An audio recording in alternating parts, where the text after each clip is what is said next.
Let's talk Tanya for the 6th day of the first Adar.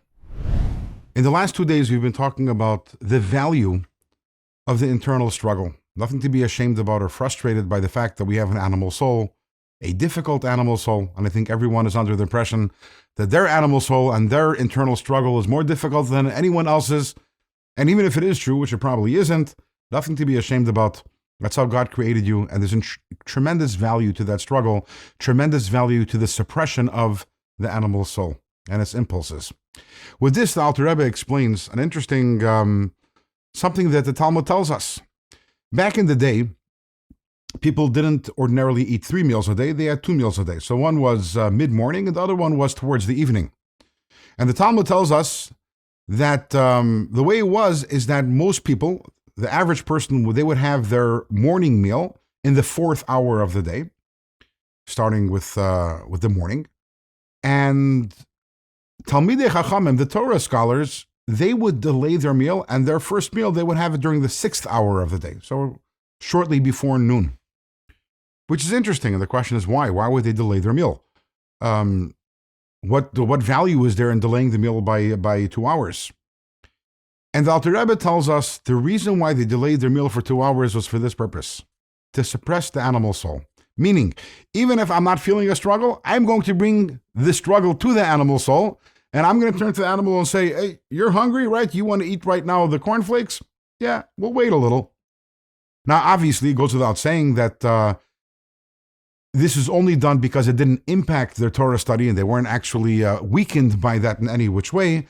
But this brings us to a certain value, which in Chassidic terminology is known as Iskafya. Iskafya literally means suppression, which means suppressing the animal soul, and when it wants something, the ability to turn to it and say, no, or at the very least, not now. Why?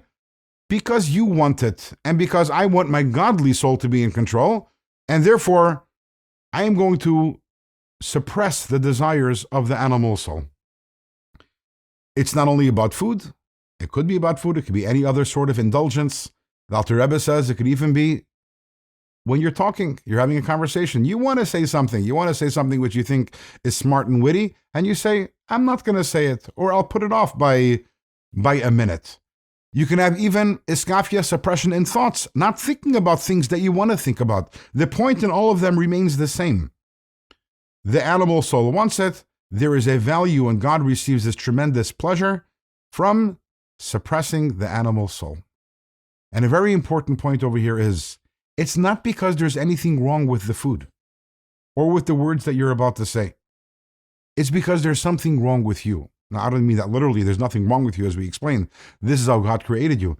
It's because that desire, the desire to eat that thing right now, or to say that thing right now, is coming from an unholy place. Not a bad place, but because it's not holy, you are going to suppress it and give God that tremendous pleasure. It's not the Chassidic version of a diet. Because it doesn't have to do, it's not about, oh, it's chocolate cake, so I'm going to put it off. It could be a glass of water. It could be your Cheerios and milk in the morning. The point is understanding just how much God treasures the struggle and the suppression of the animal soul. It's not only when I want to do something that's forbidden, so I suppress the animal soul. Or if the animal soul is telling me not to do something I'm supposed to do, I relish the idea and the opportunity to suppress the animal soul whenever I can. And all this gives us such a deep insight into the important role that we play in serving God specifically through and because of the animal soul and our ability to suppress it. Again, there's nothing to be ashamed about.